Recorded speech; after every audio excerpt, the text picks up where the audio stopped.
best. Let's succeed, relieve the stress, so yes. Let the music soothe the soul and keep it going just to refresh.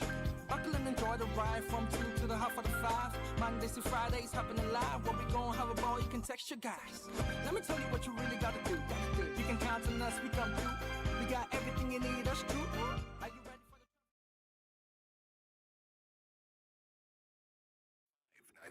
the 97.3 Citi FM. It doesn't get any better than that. Detailed news, unparalleled coverage. City News on 97.3 FM. Eyewitness News. Be there as it happens. City News.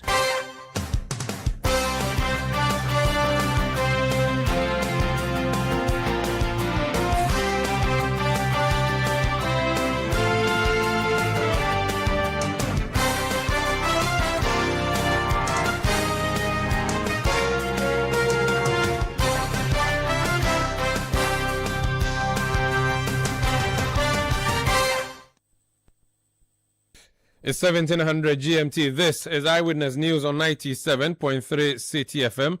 I am Umaru Sanda Amadu. Coming up over the next 2 hours. Nowhere in the under-referenced IMF reports is Gold Board accused by the IMF as having caused the losses reported to have been incurred by the Bank of Ghana under the domestic gold purchase program. I challenge Attah-Mensah to point to any page, paragraph, sentence, phrase, or punctuation mark in the said reference reports of the IMF where the Gold Board was accused by the IMF as the entity responsible for losses incurred by the Bank of Ghana. Gold Board CEO Samuel Attah-Mensah dismisses claims of losses by the company, saying criticism by the minority amounts to political blackmail. We'll be hearing from him here on Eyewitness News. Also coming up, Roads and Highways Minister Kwame Agboja leads a team to inspect road projects in the Greater Accra region. We'll hear from our reporter who followed him if any significant work at all has been done. And later on Eyewitness News, the Coalition of Unemployed Graduates with Disability is currently demonstrating before the Jubilee House. They have refused to hand over their petition to the staffer who has been asked to pick the forms or the petition from them, demanding that they would only give it to the president, the vice president, or the chief of staff.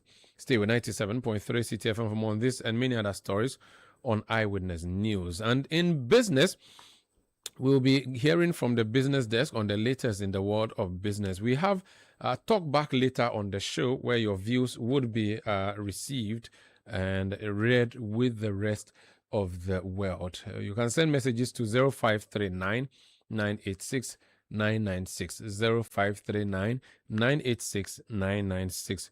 Go on Twitter, now known as X, mention my handle at Umaru Sanda or at Citi973. This is Eyewitness News on 97.3 Citi FM. Let's start off with Samuel Attah-Mensah. He's CEO of Gold Board. His organization has been in the news for some time now. Last night, I had an interview with the minority leader Alexander Afenyo-Markin on Samuel Attah-Mensah and the Gold Board. Tonight, the CEO has called a press conference. Let's listen to excerpts of what he's been saying in defense of his organization. Ladies and gentlemen, unsurprisingly, Afenyo-Markin and his followers have consciously chosen to disregard the Auditor General's confirmation that Gold Board did not record an operational loss. They now claim that the Auditor General did not have access to the full picture concerning the operations of the Gold Board. This position, ladies and gentlemen, betrays either a crass lack of understanding of how an external audit is conducted or a deliberate determination to undermine yet another independent state institution, independent constitutional body, when its findings do not suit their mischievous narratives. I invite you, the media, you who are the fourth estate of the realm, to check the veracity of this claim with the Auditor General, and you will come to the conclusion that officials of the Auditor General were given unhindered access to all relevant information in the conduct of their audit of the 2025 financials of the Ghana Gold Board. All documents requested by them were supplied, and all queries raised by them in their management letter were satisfactorily answered. This is why not a single, and I repeat, not a single adverse audit finding was made by the Auditor General in its 2025 audited report on the Good Board, not on imaginary or hallucinatory losses, not on procurement breaches or breaches of the Public Financial Management Act. Not a single adverse finding was made against the Good Board in the report of the Auditor General on our accounts for the year 2025. The media, I humbly submit, must not condone and entertain the deliberate propagation of lies in the face of glaring evidence to the contrary.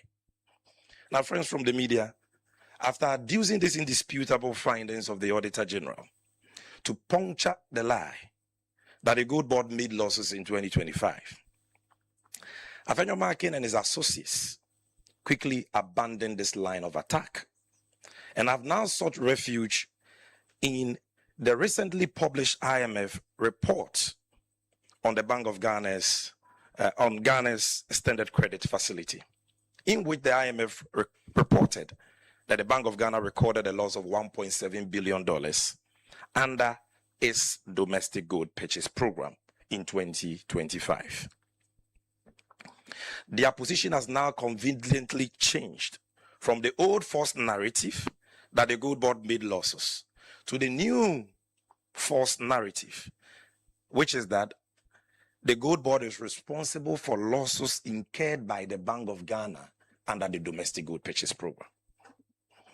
Ladies and gentlemen, nothing could be further from the truth. First, nowhere in the under-referenced IMF reports is Good Board accused by the IMF as having caused the losses reported to have been incurred by the Bank of Ghana under the domestic good purchase program. I challenge Attah-Mensah to point to any page, paragraph, sentence, phrase, or punctuation mark in the said reference reports of the IMF where the Good Board was accused by the IMF as the entity responsible for losses incurred by the Bank of Ghana.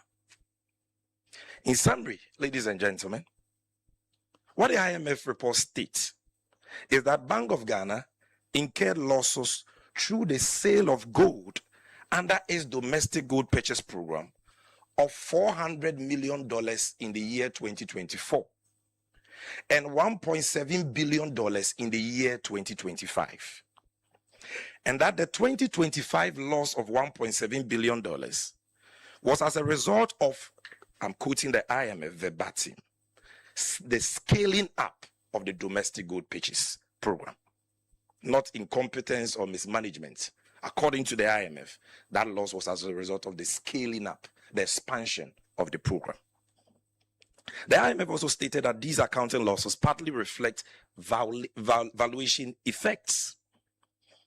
In particularizing what the IMF considers to be components of this loss, the IMF listed three things, which included fees paid to the Good Board under the domestic gold purchase program. This is the true context within which the name of the Good Board featured relative to losses under the DGPP in the reference IMF reports. There's been a call for a parliamentary probe, and I've already stated on public record that I'm waiting with bated breath for Attah-Mensah's invitation. And I don't know why he's delaying and holding press conferences when, as minority leader, he can get the Public Accounts Committee to summon me tomorrow or today, and I will appear. I saw him dabbling in some confusion about standing orders of parliament and the fear that the majority may oppose a call for a probe into this matter. Well, I have, in all humility, reached out to the new majority leader in Parliament, Honorable James Agaga, and I've pleaded with him that even if Attah-Mensah delays in extending this invitation, he should extend the invitation to me. And I'm ready to come tomorrow. You don't need any special motion. You don't need any special order by the speaker. Just get Public Accounts Committee to invite us and come and sit down there and come and demonstrate to the whole nation where the Gold Board made losses or how the Gold Board is to blame for losses made by another institution. We are waiting for that. So that's Sammy Gyamfi, he's CEO of the Gold Board, responding to the minority press conference from yesterday. One of the members of the minority side is Chinebua Kodua Foko. He's Member of Parliament for Manson Kwanta, and he's the Deputy Ranking on the Economic Committee of Parliament. Honorable, you're welcome to Eyewitness News. Yeah, thank you, and good afternoon to listeners. Good evening to you. The question that Sammy Gyamfi asked earlier that I want to send to you or pose to you is, where in the IMF report that you rely on was it stated in any way, shape or form that the Gold Board was responsible for any loss? The IMF mentioned Bank of Ghana, the domestic gold program. It does not say Gold Board. So can you explain to us how connected the two are? Okay, all right. Thank you. Thank you so much. So, firstly, we are calling for this ad hoc committee to investigate this significant loss because it is colossal. I mean, 1.7 billion US dollars, equivalent to 22 billion Ghana cedis. It's significant. It is. No, I'll let you explain why you are calling for the bypass. I just wanted to know, where in the IMF report was it said that Gold Board incurred any losses? The CEO is throwing that challenge to your side, which did a press conference yesterday, saying that they did no wrong. If anything, it was a BOG that was mentioned. They were not mentioned anyway. So can you point him, he says, into what page to go to find a direct mention of Gold Board as being responsible for any losses whatsoever? Okay. So you see, you don't need the IMF to put this in black and white before one understands that such losses are all related or linked to Gold Board. You don't need IMF to put it in black and white. What they put there is more than enough for one to be able to understand that the entire 1.7 billion US dollars loss is linked to Gold Board. And I will explain to you. I mean, if Gold Board is charging Bank of Ghana fees for their services, okay, if Gold Board is charging Bank of Ghana assaying fees, ad valorem charges, okay, if gold exports, we are giving discounts to off-takers and all that, you ask yourself, from which operations are all these emanating? They are emanating from Gold Board's operations. Okay, what do Bank of Ghana need, actually? Bank of Ghana, what do they need? What they need is to look at their reserve strength at any point in time, their reserve inventory at any point in time, and just go to Gold Board. We need this amount of gold to purchase to beef up our reserve. That is all that Bank of Ghana, has to do. They don't have to be involved in all these. No, they have the need to build reserves. They will just go to Gold Board, buy the amount of gold at any point in time that they need to beef up their reserves. Okay, so now the structure is such a way that Gold Board is entirely attached, okay, and has brought Bank of Ghana into their operations somehow, such a way that all their losses, all their costs, they are dumping it on Bank of Ghana. And I will explain further. Look, if you are buying gold and reselling, you can't just buy gold today, sell some days in the future, and just hope that the price of gold will go up.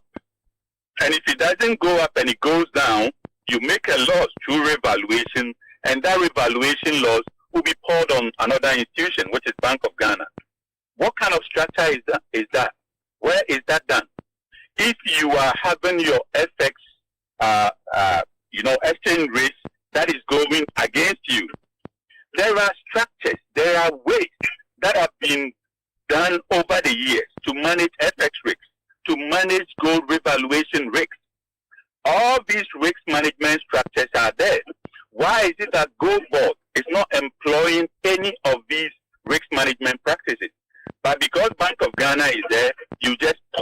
all your losses on Bank of Ghana. So like I've indicated but are they, Honorable, not two separate legal entities? Why are you blaming the loss of one on the other? Yeah, because the design has been done such a way that Gold Board has the chance to just dump its losses, its costs on Bank of Ghana. Yeah, but the IMF could have read between the lines and made that averment or that statement, but they did not. So that if is you are what making that claim, they're asking you to point my brother, yeah. Bank of Ghana stated clearly where the losses came from. Okay, they said fees from assaying, they said the ad valorem charges, they said off-ticket discounts and revaluation losses. These are all activities, okay, that should be staying with Gold Board. They are Gold Board activities. Like I said, Bank of Ghana, all they need is to walk to Gold Board. Gold Board, as of today, we need this amount of gold to be our inventory. That is it. They should have nothing else to do with Gold Board. So all the other packages that we've attached to, we push to Bank of Ghana, it's just structurally done just to allow Gold Board to look clean and pour all these things on the central bank. All these risks, like I said, they are risks that should be managed. They are not being managed by Gold Board because they can pour the losses on the central bank.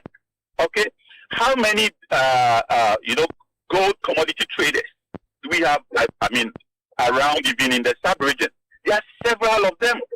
They manage their risks because you don't just buy gold and hope that the price will go up. There are ways to manage such risks. There are ways to manage your FX risks. Okay. Now the various charges. Okay, the ad valorem charges that they charge and put it on Bank of Ghana. Let's ask ourselves: have these been really benchmarked? And who said these? Have they been legitimately approved? The assaying fee, have they been really benchmarked? Who approved these? Okay, at the point that ASM Gold is purchased, what was the world gold price? Have we checked all these? If you go down to where gold is aggregated, you go to the real grounds. There are a lot of checks that have to be done. Okay, the aggregation, all the traceabilities, the various governance issues at every point in time, from the point that gold is extracted, aggregated, to the point that it is given to Bank of Ghana or given to off-ticket. The governance, the risk management, okay, the legitimacy in approving certain fees, okay, all these, they are colossal. And because these have not been checked properly, that is why we have had all this snowballing into the colossal amount of loss, which has been pushed to Bank of Ghana. And like I've explained, Bank of Ghana, all they need to do is to go to Gold Board. We need this amount of gold to buy. And they buy for their inventory. If tomorrow they don't need it, they don't need it. If indeed, as has been said severally, that is a policy decision to do this, and then Gold Board and the Ministry of Finance would have to sit down and let the country know that we've designed this to make a loss, and that loss, there should be a figure to it. So there should be a backstop. Is that you can't have a blank check. There shouldn't be a blank check just to be making losses and dumping it on Bank of Ghana. Then the central bank has to go through the budgetary process to put a figure for Parliament to approve. Okay. That this is part of our design to make a loss, and my backstop loss ends at this point. And Parliament will look at that. Honorable, so all these... How different is this loss from the one that you incurred when you were in office, the 400 million cedis? How different is that from this loss that has been incurred now? My brother, let me firstly say this. You know, yesterday I was, on a different channel, and whatever argument that we put across, no matter how sound, no matter how we put it to help the people of Ghana make good out of our resources. The response that we get from the other side is that, oh, you've also made losses before. You've also made losses. For about 30 minutes, all the responses were, you've also made losses before. If our answers to the people of Ghana for making a loss of $1.7 billion, which is equivalent to the total budgetary allocation to the Ministry of Health, you can check 22.8 billion cedis. It's the same as the 22 billion that one institution has lost within 1 year. The entire Ministry of Health, that is their budgetary allocation for 2026. So if we are talking about such a colossal amount, and the only response is that, oh, there's been some loss before. There's been some loss before. I mean, is this sound? I mean, respectfully. So I would say the people of Ghana should be expecting this ad hoc committee to come off. We are going to take our time to go through the entire supply chain, okay, from the time, like I said, right from where gold is, extracted, aggregated, purchased at ASM, where these fees are charged, that same fees where ad valorem fees are charged, where off-ticket discounts are given, where risk is not managed. We buy gold and leave it to the world market. Whatever happens, we lose value, we dump it on Ghana. We have to go through all this, the governance thereof. Okay. So it's a lot of work, and we are ready to do this for the people of Ghana. Okay, we can't let this continue. Imagine 1 year, $1.7 billion. If you let this continue, where would we end? There should be a backstop. And I believe at the end of the day, we will be able to look at this, where we need to take action. Definitely we will take. And then we will come up with a structure that we believe would at least put some plugs on these significant losses so that, we safeguard our affairs for this country. Why do you want to set up an ad hoc committee to probe this matter when you already have a standing committee that can do just a very fine job? And that committee is chaired by a member from your side who served as Deputy Finance Minister in the past. In fact, Sami Jenvia said if you call him today to that committee, he will be happy to come. That is the committee chaired by the Committee on Public Accounts. So why do we have to create another committee, a lot of bureaucracy, a lot of money, when the Public Accounts Committee can do just fine? When you come to, Parliament, we enact laws, okay? And when you come there, we have standing orders and all that. So we go by our standing orders, we go by, the Constitution. So we want to go by what has been laid down. And let me tell you, see, this issue, one committee alone would not be enough, would not be enough to investigate, interrogate this issue in its entirety. Because, look, it involves land degradation, of which we have to have the land committee coming in. It involves the economy of Ghana, for which reason you need to bring the economy and development team in. It involves finances, for which reason you need to bring the finance team in. So it cuts across different committees. That is why we want to have the opportunity to select from different committees. We might end up having some members from the Public Accounts Committee also joining. So but that you can do a joint committee, can't you? There can be a joint committee of Public Accounts, Minerals and Lands Committee, Legal, Constitutional, Finance Committee, Economic Committee. Can't you, under your standing orders, can't you do a joint? My brother, it comes to the same point. All we want to achieve is that we want to have experts from different committees inquiring into this. And at the end of the day, we want the people of Ghana to have value for their resource. That is all. And I believe the direction that we are taking is also in line. It's in line with our standing order. So I don't see anything wrong with it. Sami Jenfi, like you said, is ready to come. There's nothing to fear. We want to interrogate this from beginning to end, the entire value chain. We want to interrogate it to make sure it's fit for purpose and also understand where this significant loss came from. And like I said, if we have to take action, we know the right channels to take it. And we are poised to, have this committee working as soon as possible. Thank you so much for speaking to us. Thank you. Thank you very much. That's Honorable Chinebo Akodi-Afoko. He's NPP Member of Parliament for Manso Nkwanta in the Ashanti region. He's also the Deputy Ranking Member on the Economic Committee of Parliament. Talking about the economy, let's speak to an economist with the University of Cape Coast. He's actually former Dean of the School of Economics at the University of Cape Coast, Professor James Attah-Mensah. Sir, you're welcome to Eyewitness News. Thank you. Can you help us understand this position that has been taken by Gold Board and the government side, that even if losses are made, they are not supposed to be seen like the way we see profit and loss? Can there be a loss that is not consequential? Thank you, my good friend. Let me say good afternoon to your listeners and those who are also watching you live on Facebook. Every loss is a loss.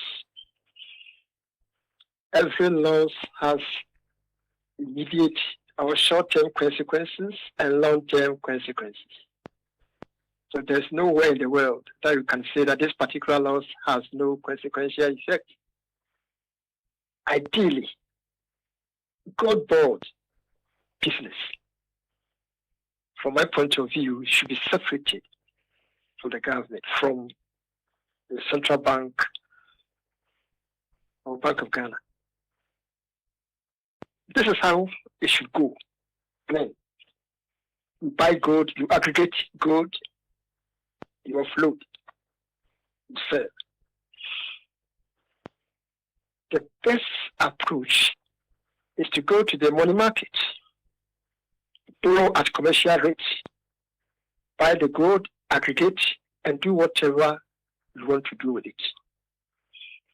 A situation where BOG finances and there is a loss, the loss hits BOG's account. So I think there should be separation of this business between Gold Board and Bank of Ghana. Gold Board, take your money from the open market, purchase the gold, aggregate, do whatever you want to do, and sell. So BOG doesn't come in.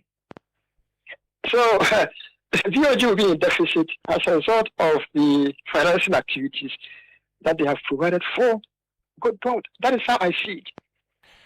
Why, a loss is a loss. Why should... Okay, so you say that a loss is a loss, but the argument is made that it shouldn't be seen as a pure accounting issue, and that there are some times that you want to make deliberate losses, except that this one, that's not what they have said. Is that not possible in economics? No business is set up to make deliberate losses. When the BOG does the so-called mop up and they make losses, is that not positive loss? Of course.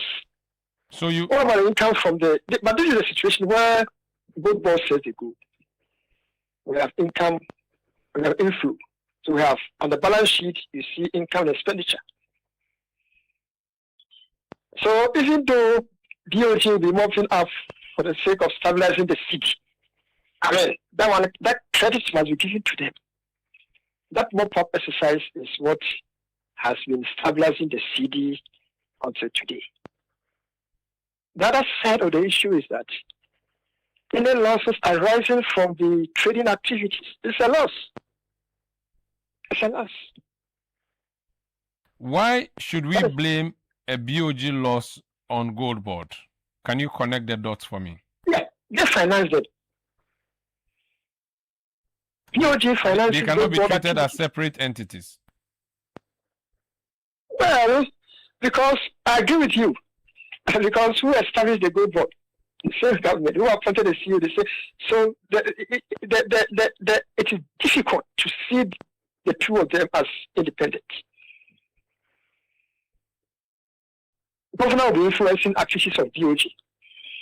Sami Jalisi and governor, they'll be meeting from time to time, speaking on the phone, doing this and that. So it will be difficult to see the two institutions as independent.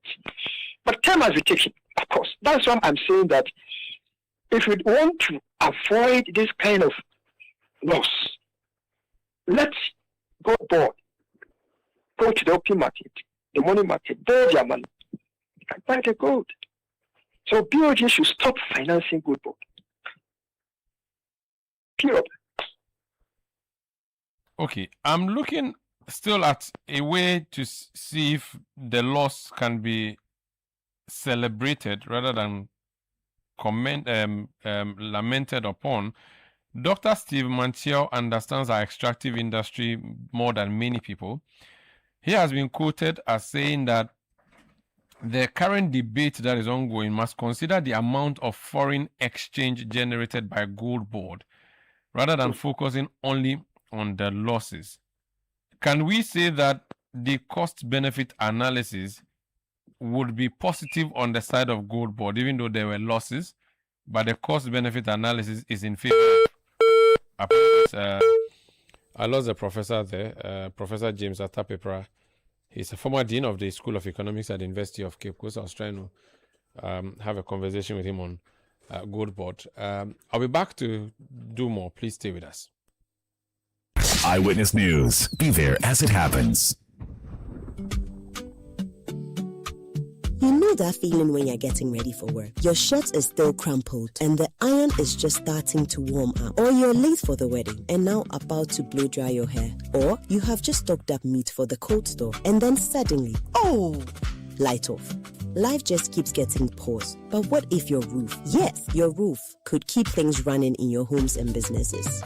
With EcoBank ASAP, you can switch to solar now by getting a loan to buy solar power systems with no upfront cost and easy repayment.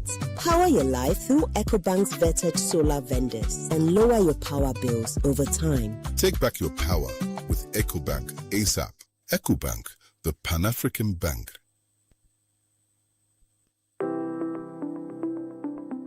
Live your dream now at Eden Heights. Move into our beautifully finished and ready to move in 3 and 4 bedroom apartment or penthouses thoughtfully designed for modern living today. Enjoy the serenity of a secure gated community with a fully equipped sports complex, landscape surroundings, ample parking, 24-hour security, reliable backup utilities, and convenient access to shopping, entertainment, and everyday essentials. With up to 3 years interest-free payment plans and mortgage financing options available, owning your dream home has never been easier. And here's the good news. Pay 50% or more and move in today. Book a viewing now on 0501-531-444 or 445 and on our website at www.edenheights.com.gh. Eden Heights, the heights of modern living. Business owners, entrepreneurs, and investors, your next big business opportunity could be waiting for you at the Canton Fair 2026 in China, and Litina Travel and Tours is taking you there. From October 23rd to November 5th, join the Litina China and Dubai Business and Leisure Delegation. Meet manufacturers face-to-face and source quality products. Whether you're into electronics, furniture, construction materials, vehicles and spare parts, or more, this trip is for you. And after business, Dubai awaits with 2 days of premium leisure, exciting tours, and a relaxing spa treatment to recharge. Your visas, flights, hotel accommodation, B2B meetings, guided tours, travel insurance, and ground transportation all arranged for you from just $3,799 US. Don't miss this opportunity. Call Tina on 0244-260-789 or visit Litina Travel and Tours at Alisa Hotel, Northridge, Accra. Litina Travel and Tours, your business, your growth, your journey. Enterprise Blue FM. Enterprise Blue FM, the buzz. You're tuned into Enterprise Blue FM. DJ E on the traffic jams. Who's the chillest man you know? Phones are open. Let's go. DJ E, the chillest man is my neighbor. Mr. Osei, a truck bumped into his new bumper. He didn't blink, just took the picture, uploaded on Enterprise Insurance Claim Express, smiled, and drove off. Boss move. Hello, caller. Hello, DJE. I know that same Mr. Say. Like he be me, the way the truck driver go make shit, you know what be crazy? Next day, no, Mr. Say fix the Benz. That's right. Mr. Say, you really are that guy. They say Entoa, that, but at Enterprise Insurance, with over 100 years of experience, we say, whether it's motor, home, travel, or insurance for your business, Entoa, that, when it happens, smile. Enterprise, your advantage.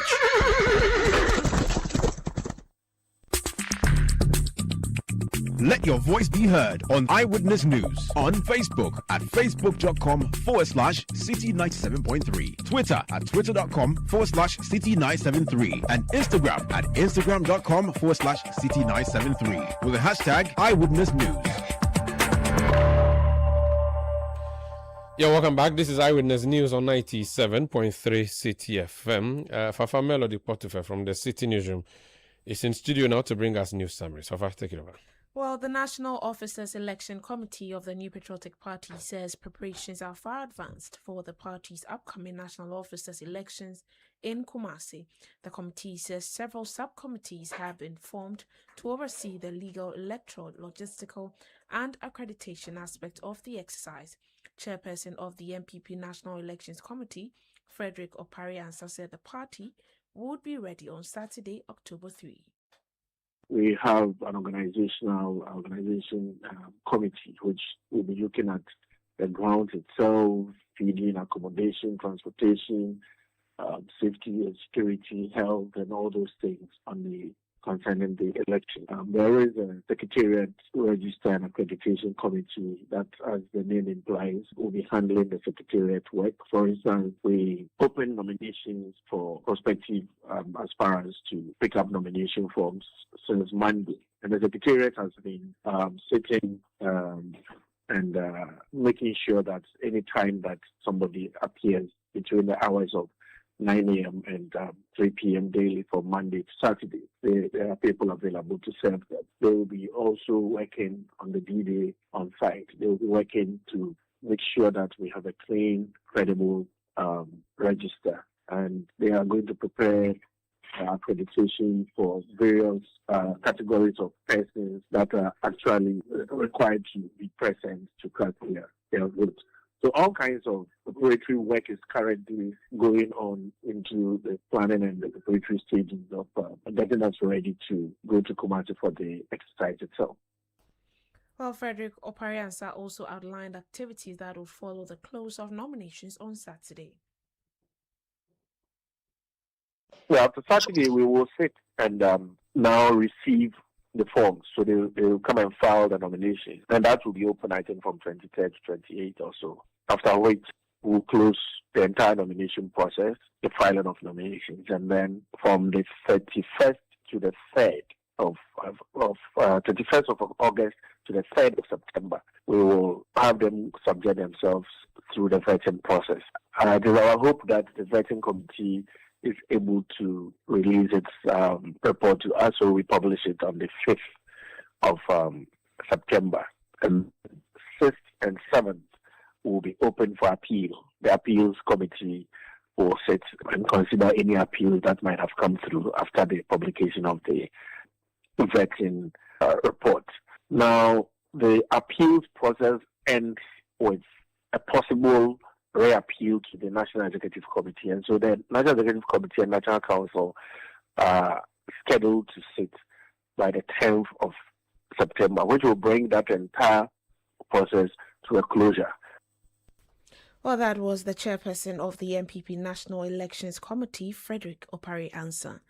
Now, in more stories, the hearing of the bill application for former MPP Ashanti Regional Chairman Bernard Entry Boisiako, popularly known as Chairman Wontumi, has been adjourned to October 15. The motion was scheduled for today, but the case was not called.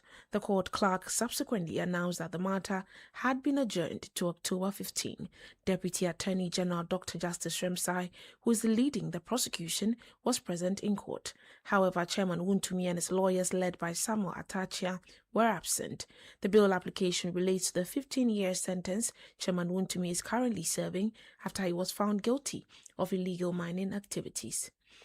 Now to education, the Minister for the sector, Haruna Idrisu, has described as unacceptable the lack of public basic schools across 13 regions, affecting some 3 million pupils.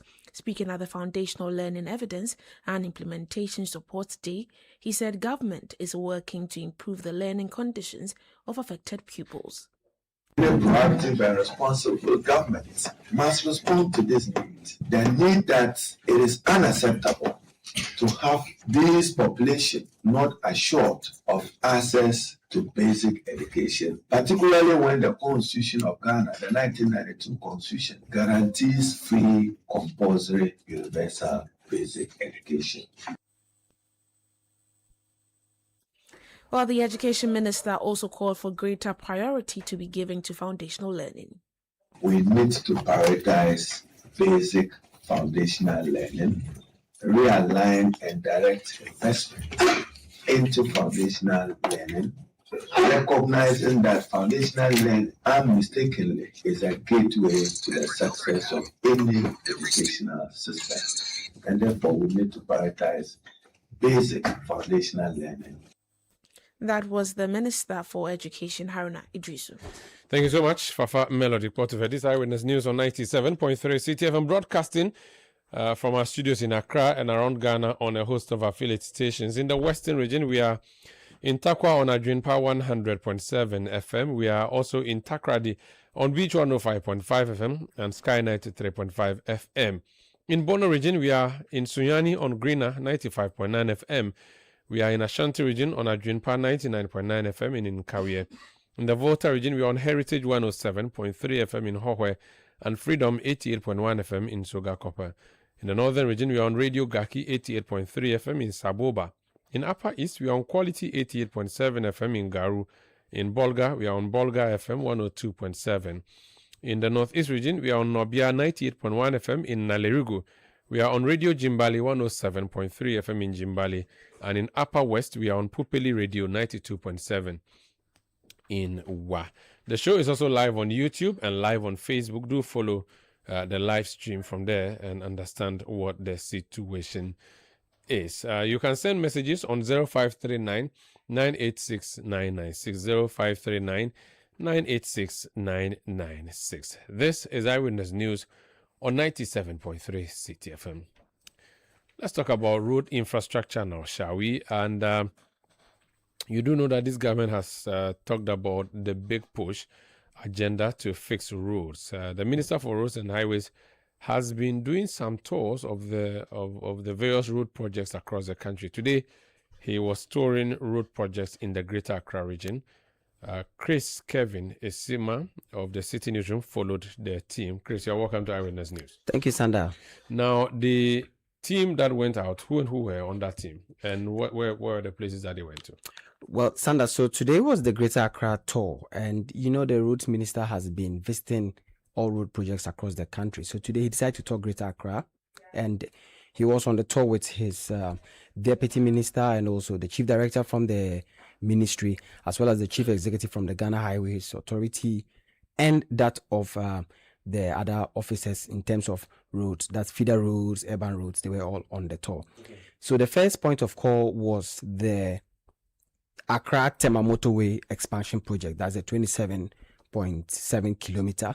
And then also it comes with the construction of the Tema runabout at Tetekwashi. And when we got there, we were told that the contractor is a bit behind schedule. And he was giving assurance that he would really catch up.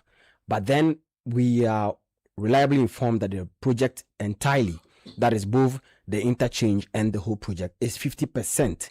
And that even though the contractor is behind schedule, he is behind the schedule that the contractor has given himself. You know, earlier on, the contractor has assured government that they were going to complete the project ahead of the contract time. So the schedule delay is affecting the promised time that the contractor had given, not the original project time. So even though he's a bit behind schedule, he would still meet the timelines as given by government. But then the minister also urged them to work day and night because of the projects they were doing, especially since mostly in the night there's less traffic on that stretch. They'll be able to move faster. So from there, we then moved to the rehabilitation of the Tema Aflao Road project. Now, this particular one is being done by 2 contractors. So I'm coming now. So on the motorway, the project is ongoing. They said they would open it when they finish when? Did they say? So the contractor himself did 2 know and gave himself what time? He gave himself he promised the president that he was going to complete it ahead of time. You know, they were given 2 years. Yes. And he promised to even finish it before that period. So right now, that's not going to be possible. That is still possible because he just gave himself a back step to even meet an earlier time, which currently he is behind. Okay. But he has assured the minister that he will catch up with his own time. Were there any questions about why the whole road is just being, scraped and work is being done, and why they don't do one part, finish and continue with another? Were there questions like that? Did he explain why that was happening? Yeah, so during the briefing, the contractor explained the model he's using and the strategy he's using because of traffic situation and then the timelines. He brought his own design model that would help him move fast. And the engineer is our own engineer, Bempong, who has been actually given that particular project. Okay. The contractor is Maripoma. Okay. Now, it's good you brought this up because Maripoma has a lot of road contracts across the country. So after we engaged the engineer, we got to the contractor, and then he also had to give a briefing on the work. But then the question we asked him as journalists on the ground was, we get reports that Maripoma has a lot of contracts. People say he's overwhelmed. That's why his contractors his workers are a bit slow. But he explained that they were going to meet all the timelines on all their road projects across the country.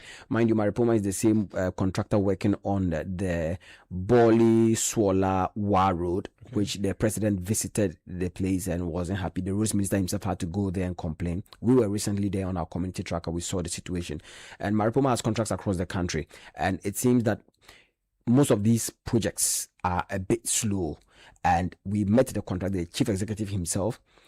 He promised the minister and the Ghanaian public that he was going to do good by catching up with all the road projects. His defense was that Maripoma focuses on quality and they spend a lot of time in planning than they just rush to the ground and execute, but promised that they were going to meet all their timelines. So that's for motorway. That's for motorway. Now, which is the National Road 1, the N1. Yes.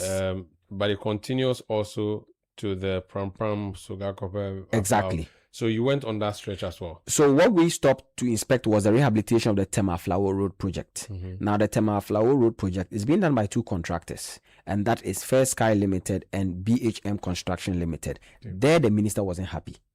He wasn't happy because the complaints he has gotten from people and his own inspection.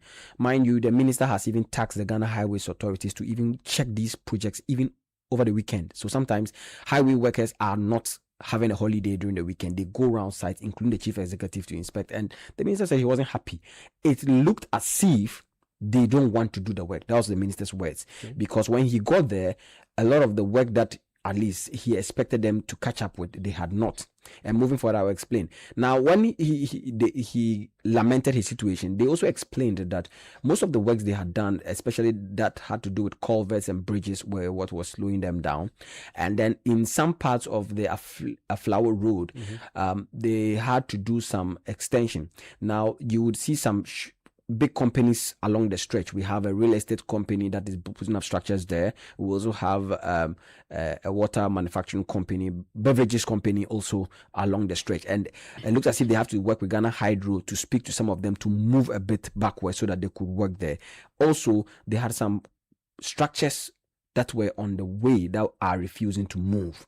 But the minister said that shouldn't be an excuse. He wanted the road done according to timelines and specified projects demarcation. So there wasn't going to be any explanation they will give that will surpass. So the minister has charged them, that is Fair Sky Limited and BHM, to catch up. But he inspected so far what they've done, and then we moved on to the Dodowa Afienya Dowenya section. Okay.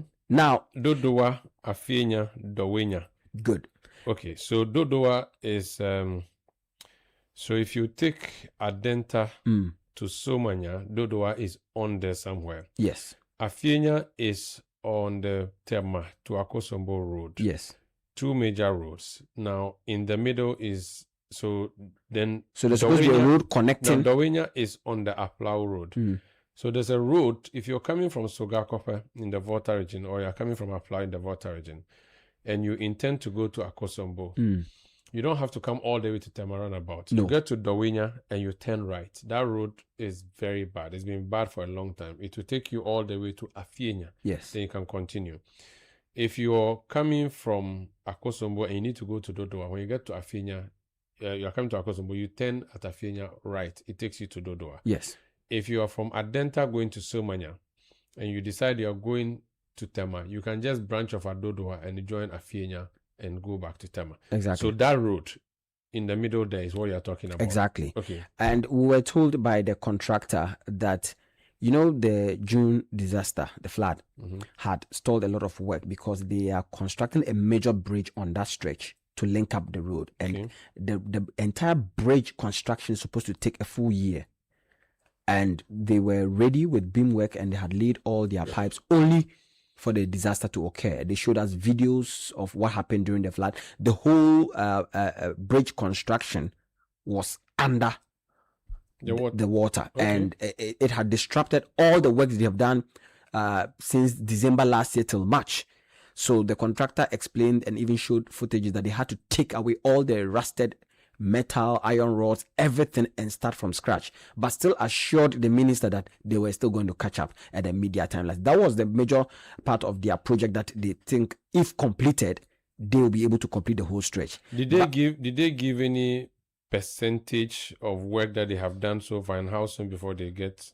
So there are two particular projects that are running there. Now we have that stretch connecting to Dodowa, and then Dodowa coming back to Adenta. Now, let me start with that one. So that one is 38% work done. Okay. Despite all the challenges they had faced, they have 38% work done. Okay. And they assured them, he said they were going to catch up. Once the bridge is done, most of the work will be done to meet up. But then they also give the assurance that besides the bridge project, work they've done, if they are to take the component of the bridge out, then they should be about 62% complete and can even open up the road. The contractors assured us that come December, the road that is linking, that is the Dawenya Aflao side, will be open to the public this December. Okay. Then also the stretch from the Valley View University coming all the way back to Adenta, then also going towards Dodowa, will also be opened in November to traffic. Just one section, that will be the right wing. So on that particular one, they will open the right drive area, which people would use because that place is being asphalted as we speak. Okay. So that's that from Adenta all the way to Dodowa. So Fafraha, Amrahia, exactly. Oyibi continues all the way to Dodowa. Dodowa. They said they'll finish the right side. So the right side will be open to the public in November 2026. Okay. Then it would move the traffic to the right way, then open construction for the left wing. You know, it's supposed to be a dual carriage area. So they would move to the left wing from November. But they've assured the minister that by November, they will open the right wing to full traffic to ease them to get the access to the left side to begin work. But the Tema, Aflao, Afienya, besides the bridge construction, which they've done about 62%, the board chair of Oswald Engineering, who was present there, assured minister and government and the people of Ghana that that particular stretch will also be completed by December. Interesting. So you went to three roads: the Adenta to Dodowa Road, then the Dodowa to Afienya to Dawenya Road. Exactly. Then the Tema roundabout to Pram Pram Road, and then the Tema motorway. 4 roads. Yes, please. That's what you did today. Exactly. But there's something interesting today. Today, we got to know how much government is spending on our roads. Okay. Because the minister announced that 23 billion cedis has been spent so far on the road projects. And therefore, charged all contractors working on road projects to show working. I urge them to actually ensure that Ghanaians can feel and see the money's worth, because if we spend 23 billion on roads, which specifically has gone to expenditure in the areas of paying for arrears and other expenses that government inherited in terms of the road sector, because in some contracts government had to totally pay off the contractor his arrears for him to be able to take up a new big push project. So government has spent all this money, especially a chunk of it went into the arrears to get them to work. So we also charge all contractors working on road projects across the country that Ghanaians have given you 23 billion of their money that could have gone into other social services. Make sure that you complete the roads on time to quality specifications so that Ghanaians can really enjoy the benefit of the money that they've allocated to you. Thank you so much, Christopher Kevin Esima of the City Newsroom. We can now listen to the Minister for Roads and Highways, Gavin Kwame Agboja. Government is committed, as I said earlier. Government has paid over 23 billion so far on roads, and the bulk of that is arrears. Because if you notice, your project, the one at Ofankor, we inherited. But when we inherited it, there was an outstanding debt of 78 million, which we paid. That is classified either as big push or arrears. So the 23 billion is a lot of money to be paid to road contractors. It's the largest payment to on capital expenditure from government, and the Ghanaian public is demanding to see what we are spending the money on. We believe by the end of 2027 it will be obvious to everybody what we spent the money on, and we are counting on you to be able to make the public proud of what we are doing as Ghanaians. So that's the Minister for Roads and Highways, Gavin Kwame Agboja. This is Eyewitness News on 97.3 Citi FM. We are coming to you from our studios in Accra. Let's move on to some other stories now. There was a demonstration today which ended at the Jubilee House. It's organized by the Coalition of Unemployed Graduates with Disabilities. Gilbert Boatin is convener of the group. Mr. Boatin, welcome to Eyewitness News. Well, thank you very much, Omar. My understanding is that you rejected or you refused to give the petition to the person elected by the Jubilee House to accept your petition. I would come to that so that you tell me why you discriminate against the presidential staffers. But before then, who and who are in this group of yours or this coalition of yours? I don't know. Okay, so this group comprises graduates with disabilities, and we are talking about graduates from different public and private universities, i.e. my own alma mater, the University of Ghana, Legon, UCC, University of Education, Winneba, KNUST, and some of the technical universities and private universities. And these are people who have successfully undergone their various courses of study and have, come out, with flying colors. So they have their certificates. Some of them are first class students, second class are fine, what have you. And, we have different categories of disabilities or persons with disabilities here. We have some who are hearing impaired people, some who are visually impaired people like myself, some who are also physically disabled people. So all of them, constitute this particular group. Interesting. Now, did you have a contract with government before you finished school or even before you went to university that when you finished, you were going to be given a job? Okay, thank you very much. I think your question is very, very important at this point. We didn't have any contract with government, but, every Ghanaian has a social contract with the government, and we are also Ghanaians. So that social contract that exists between us and government cannot be taken for granted. Moreover, when this government was in opposition, His Excellency, the President, John Dramani Mahama, gave a very solemn promise. And the pledge was that, given the nod by Ghanaians, he will implement a 5% quota policy for persons with disabilities. And what this means is that, as persons with disabilities, every recruitment that will be done within the public sector, 5% of that, people who are being recruited will be reserved for persons with disability. And he was very categorical and very clear about it. So we were just reminding the government, when it came to its power, we were just reminding the government that there was a promise that made us vote for the government.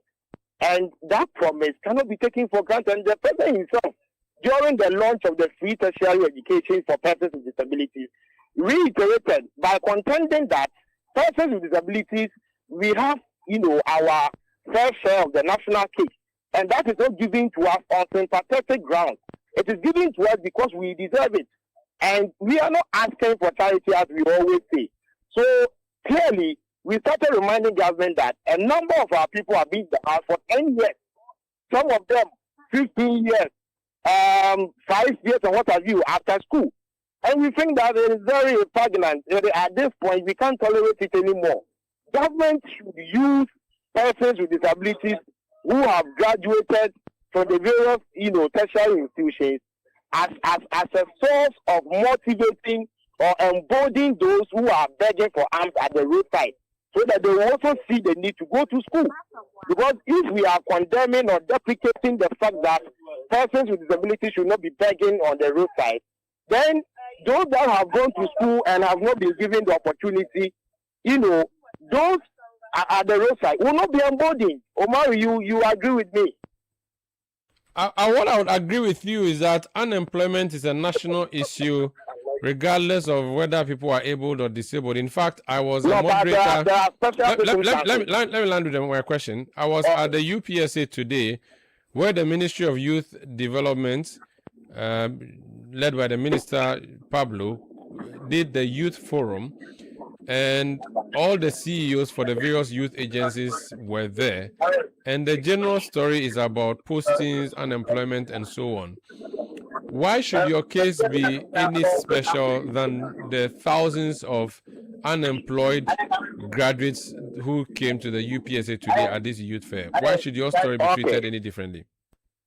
Okay, thank you. I think the enormity or the gravity of our situation is a bit different from that of the able-bodied people.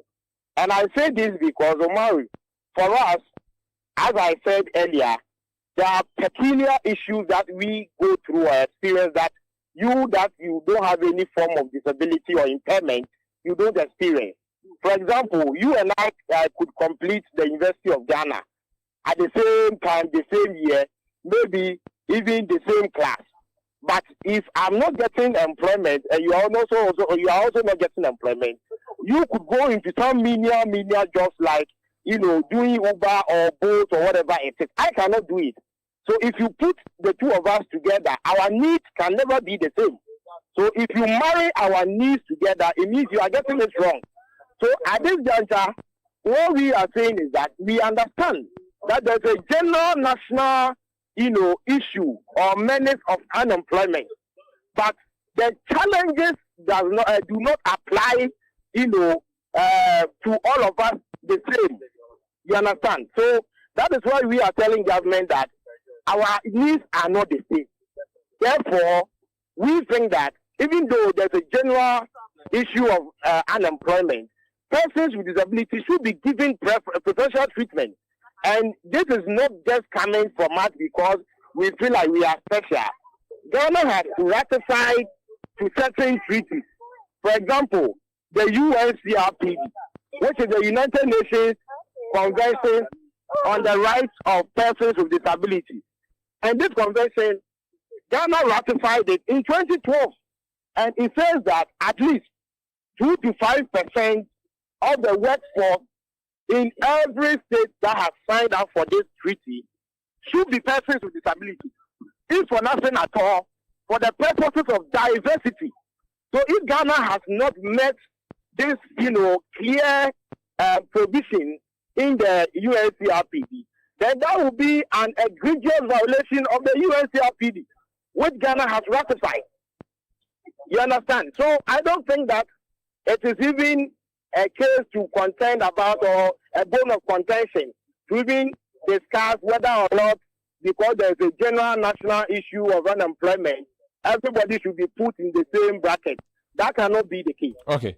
That's succinctly put and understood now. So are you asking that government employs all persons with disability who have graduated and have degrees? Omar, I would have been very exhilarated if you had asked of the number of, the people we are talking about.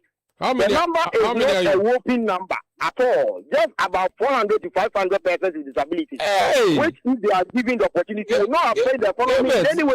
Gilbert, 500 people. That's a lot, too. Okay. Omar, but were you not here when the government released about 20,000 clearance for the security people to be recruited? And yeah, that's true. But they said over 4 years, so it's 5,000. So just look at the number. This is just an infinitesimal number. Charlie, your English is big. What did you study in university? Please come again. Gilbert, what did you study in the university?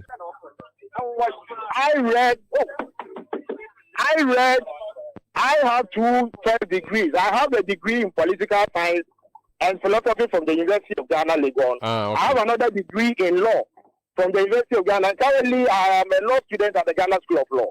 Oh, okay. I think I understand now why you are speaking the way you are speaking. So, for you, for you, what job? Now? I get you now. So, typically, what job could be offered to you and your colleagues who went on the demonstration today? Every public sector, job, like working within the various municipal and district assemblies, as an administrator, as a social development officer, as a budget analyst, whatever they do there, persons with disabilities are capable of doing.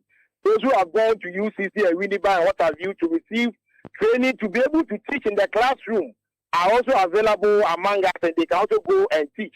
And those that can go to the judicial service and what have you. You see, when we talk about, let me also use the opportunity to edify the public on one very important thing, that when we talk about persons with disabilities, it doesn't constitute those who cannot see alone or those who cannot walk alone.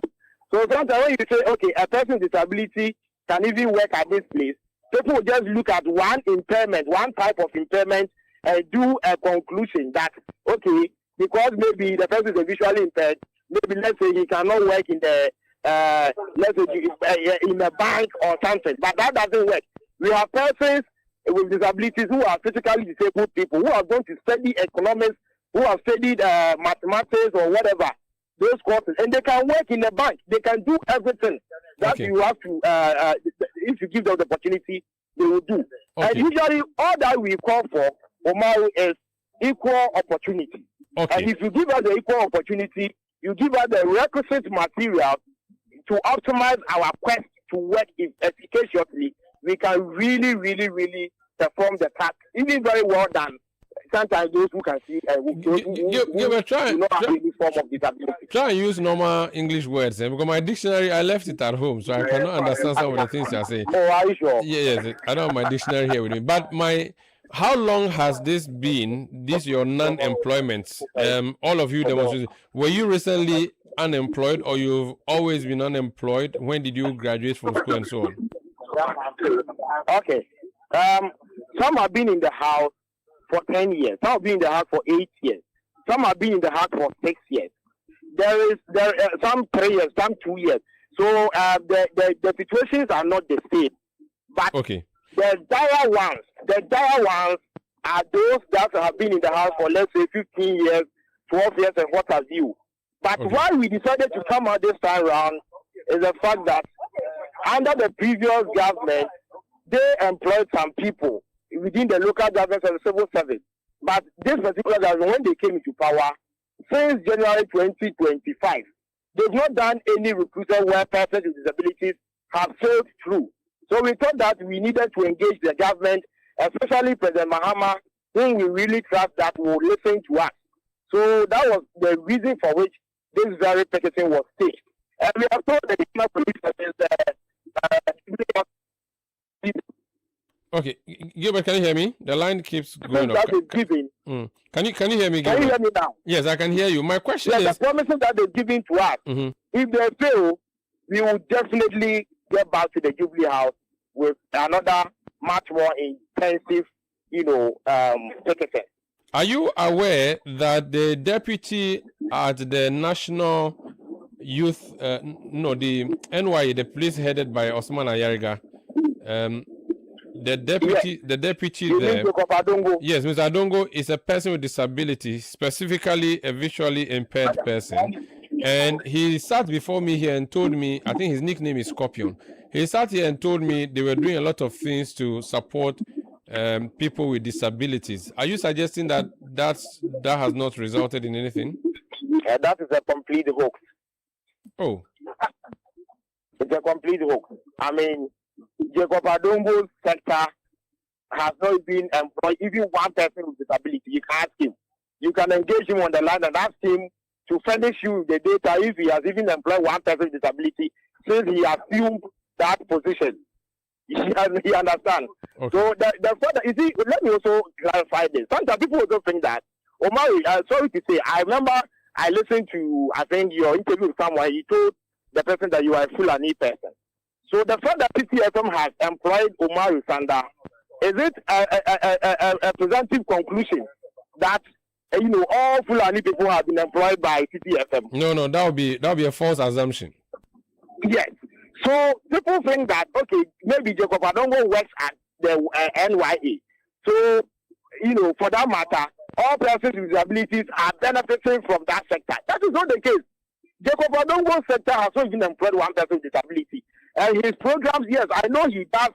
He organizes some programs for capacity building for persons with disabilities.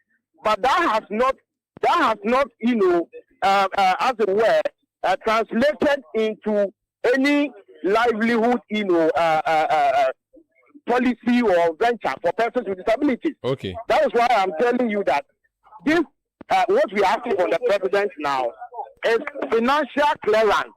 And this financial clearance, we want financial clearance which is separate from all financial clearance giving. Okay. Because this one, for only persons with disabilities, so that if Omari Sanda says that he wants to go to, let's say, GES, the financial clearance will accompany you there. Very well.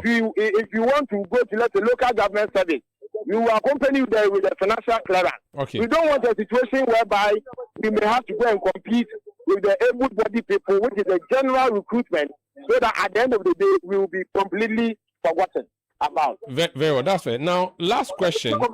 You went to tell your story to the government. You went to Jubilee House to protest. Jubilee House sent you a presidential staffer in the name of Dr. Samuel Attah to receive your petition. You refused to give him. You discriminated against him. Why? Did you hear me? Omar, can you please read your question? Gilbert, can you hear me? Hello? Gilbert, can you hear me? Can you please repeat your question? I will. I'm saying that you went to Jubilee House today to protest and tell your story. Jubilee House sent Dr. Samuel Attah, a presidential staffer, to receive your petition. You refused to give it to him. That amounts to discrimination. Why? Oh, okay. So, Umaru, Gilbert, Umaru. Umaru, sorry. Let me use this opportunity to, state it, state without any equivocation that we did not disrespect Dr. Samuel Attah. We were very blunt with him. And this actually stems from our previous experience. Because we actually went there, gave a petition to your former colleague, Madam Shamima Muslim, the deputy spokesperson to government. And nothing happened. So she actually became like a liaison officer between us and the government. We actually inundated her force with force. It got to a time she was completely helpless. So we realized that, at every point in time where we go to the Jubilee House, we need to connect to someone who can cause a change. Because no disrespect to Dr. Samuel Attah, but Dr. Samuel Attah cannot cause any change in terms of bringing a solution which is, lasting to the situation we are complaining about. So that was the reason for which we told him that no disrespect to him, but we want someone who is much more higher than him, or maybe we want to hear a word from a higher person so that we can actually rely on that word and submit our petition to him. But at the time, the president had not engaged us. The reason for which we submitted our petition to Nana Ajantwa, the fact that prior to her coming, we had a direct engagement with the president himself, His Excellency John Dramani Mahama. So that actually precipitated our decision to submit the petition to her. So you refuse to give it to Dr. Attah because you believe that it will not get to the president, or you think that he's a small fly? So we just think that if we had given him the petition, I mean, Dr. Samuel Attah, if we had given him the petition, everything would have gone back into doldrums afterwards. You understand? And we didn't want a situation like that because, as I said, we took a cue from the past events or the previous experience that we had. So when we were going to Oman, we had only one mission. Mm-hmm. The mission was to either see the president, the vice president, or, if for nothing at all, the chief of staff. So luckily enough, we were able to get a word from the president himself. The president. So what? The president came to receive your petition from you? As it were. So did on his own promise. So did the Hello, Gilbert. I will say without any scintilla of doubt that we will get back to the playhouse effortlessly. Gilbert, can you hear me? Hello?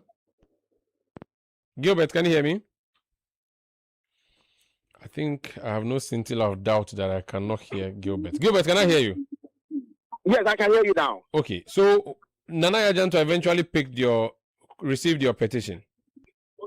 Yes, Nana Adjah-Ntua eventually took our petition. But she's a staffer. On behalf of the president. But she's a staffer. Dr. Samuel Attah is also a staffer. So why did you do that? But I gave you an explanation, unless you didn't pay attention to it. Oh, you gave you an explanation. You said that the president gave you his word. There was a word from the president himself before Nana Adjah-Ntua came. So the president called you on the phone? Please come again. Did the president call you on the phone? Yes, the president spoke to someone who was standing close by, and we actually connected to the president and we had a word from him. Oh, okay. So there was a direct promise from the president. That actually, as I said, necessitated for our decision to, hand over our petition to Nana Adjah-Ntua. And I can tell you, without any, fear, that if we had not had that word from the president, Nana Adjah-Ntua herself, her quest to receive the, petition from us would have been jettisoned. Gilbert, you said you are in the Ghana School of Law. Are you in part 1 or part 2? I am currently going to part 2. Have you passed all your 6/6? Yes, I have passed all. Okay, congratulations, and I wish you all the best. I have passed all my subjects. Everything that I have to pass, I have passed everything. Yeah, you also sell cars, don't you? Please come again. But you sell cars on the side, or? Yes. How is that business going? Yes. Is it going well? Yeah, it's going very, very well. So you don't need employment. You are already employed, self-employed. They talk about entrepreneurship. You are already doing your own thing. Why do you want government to be burdened with the like of yourself? Because government sector employment, the one thing that comes with it is the fact that there is job security. And Omari, in our condition, most of the time, even when you want to do business, if you don't take time, people will take you for granted. You understand? So usually the government sector employment comes with that, ultimate job security. That is why we usually prefer working within the government sector. So for some of us, even though we can do some other stuff, behind the scenes, we still think that government sector employment cannot be underestimated. Thank you so much for speaking to us, Gilbert, and wish you all the best. Omar, thank you very much for giving me the opportunity, and we are ever ready to connect with you whenever any issue pops up. Sure. Gilbert Boatin is convener of the Coalition of Unemployed Graduates with Disabilities. Dr. Samuel Attah is a presidential staffer who went to receive the petition today, which petition they refused to give to him. Dr. Attah, you're welcome to Eyewitness News. Hello, sir. Dr. Attah, can you hear me? Hello, sir. I think I'm struggling to hear. Dr. Samuel Attah, can you hear me? All right. I'm sorry we do not have Dr. Samuel Attah on the line. We'll try and re-establish connection with him. This is Eyewitness News on 97.3 Citi FM. Eyewitness News. Be there as it happens.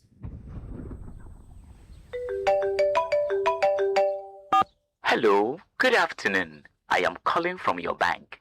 We are currently experiencing a system downtime, so we need to secure your account. Please, can you confirm your account number and your login details so we can restore access immediately? Yes, your username and password. just to verify.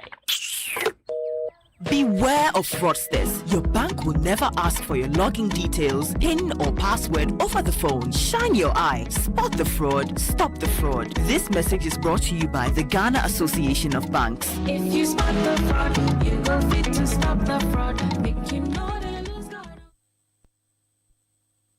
Eyewitness News. Be there as it happens. Dr. Samuel Attah, Presidential Staffer, welcome to Eyewitness News. Hello, sir. Hello. Yes, hope you are doing well.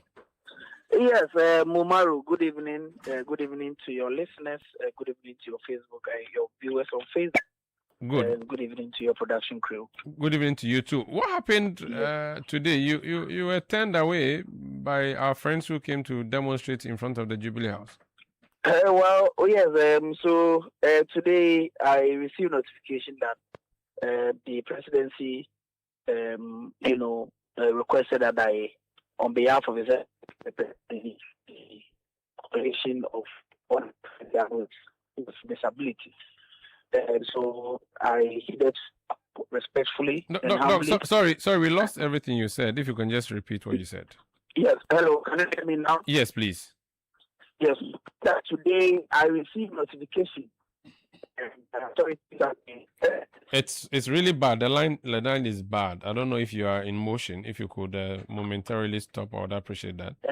Okay. Yeah. It's really a struggle here. Yeah. Let's see. I think it's better. No, it's still bad. Okay. I think it's better. Go ahead. Yes. Okay. So is it better now? Yes, it's better.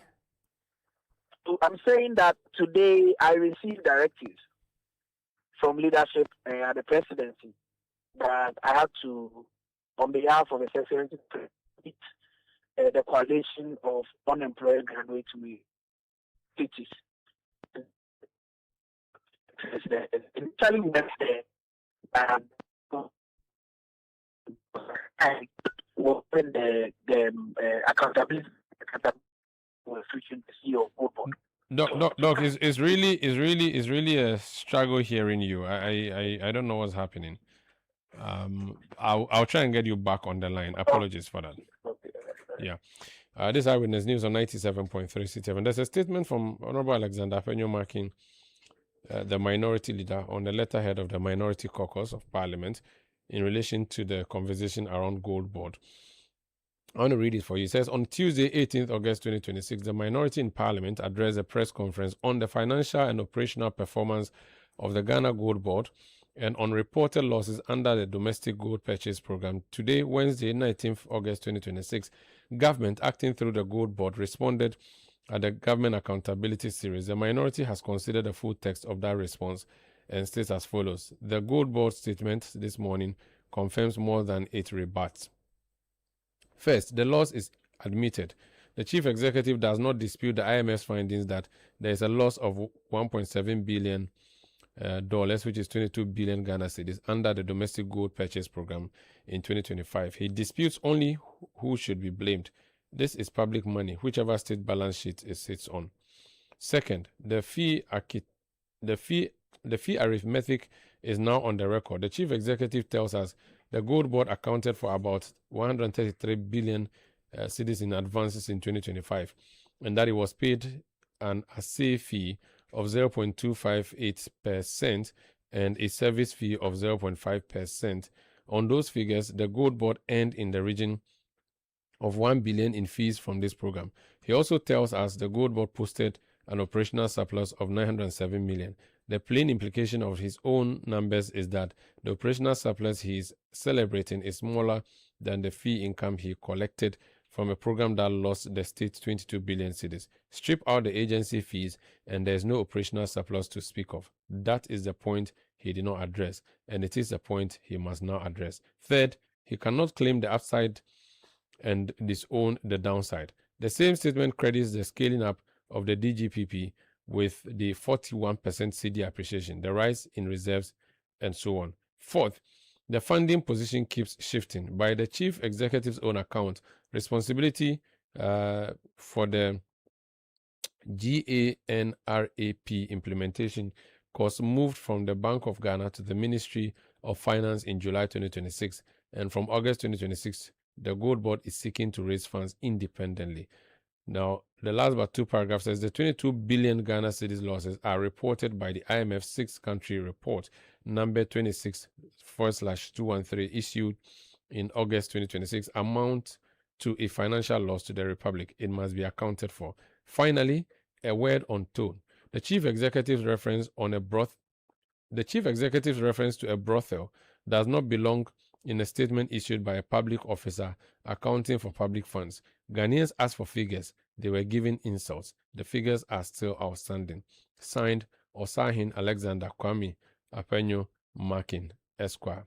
Minority leader. So that's a statement from the Minority Caucus on the Gold Board matters. Let me return. Hopefully I can speak to Dr. Samuel Attah on a better line. Doc, can you hear me? Yes, Omar, can you hear me? Can you hear me? Yes, I think it's better now. Please proceed and explain to us what happened. Yes. So today, like I was saying, I was directed by the presidency to, on behalf of His Excellency the President, meet the coalition of unemployed graduates with where to His Excellency. Doc, I don't know. I think something has entered your phone line, but it's really, really difficult here. Really, is it better now? I hope so. Yes, it is. Yes. So I, on behalf of the presidency, met them. Apparently, I was told that the petition by the president by the very people that are seeking to present the petition to His Excellency the President. So it's not a video that they claim that I was not clothed with the. I'm afraid we cannot continue the conversation. It's really difficult to hear Dr. Samuel Attah. He's a presidential staffer. This Eyewitness News on 97.3 Citi FM. Fafa is in studio. Fafa Melody Portoffe to bring us news summaries. Well, in more news, President John Dramani Mahama has called for Africa to develop the skills and institutions needed to become producers and innovators in nuclear technology rather than remaining consumers of technologies developed elsewhere. Delivering the speech on his behalf at the U.S. African Nuclear Energy Summit in Accra, the Minister for Lands and Natural Resources, Emmanuel Amakufibwa, said Africa must invest in scientists, engineers, technicians, and researchers to build its nuclear future. Human capacity in itself is infrastructure. We therefore cannot build the physical infrastructure today and hope to find the people tomorrow. We must build both now. And Africa has an extraordinary advantage, as has been stated earlier. By 2050, Africa will remain home to one of the youngest populations in the world. Within that generation are the scientists, engineers, technicians, regulators, researchers, and entrepreneurs who can build and sustain Africa's nuclear future. Our responsibility is to make sure that their talent has somewhere to go. We must strengthen science, technology, engineering, and mathematics education. We must strengthen our universities and research institutions. And we must invest in postgraduate studies. It will also require highly trained technicians, electricians, welders, instrumentation specialists, construction professionals, safety specialists, cybersecurity professionals, and many related disciplines. A skilled technician must therefore be recognized as an essential. That was the Minister for Lands and Natural Resources, Emmanuel Amakufibwa, speaking on behalf of the President, John Dramani Mahama. Now, government is set to enforce the use of standardized helmets by the end of the year as part of efforts to improve road safety and reduce fatalities among motorcyclists. Transport Minister Joseph Bukari-Nikbe said the National Road Safety Authority and other stakeholders are currently sensitizing the public on the need to use helmets that meet Ghana Standards Authority requirements. Speaking at the launch of the Safe Africa Helmets Initiative Summit in Accra, he said market surveillance will be strengthened to prevent the importation of substandard helmets. It is a bitter irony that a rider may obey the laws by wearing a helmet, yet perish because the helmet itself was not designed to save a life.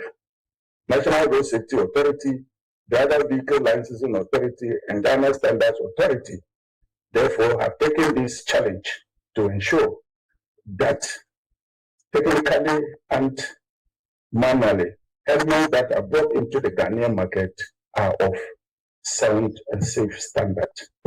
Market surveillance will be strengthened.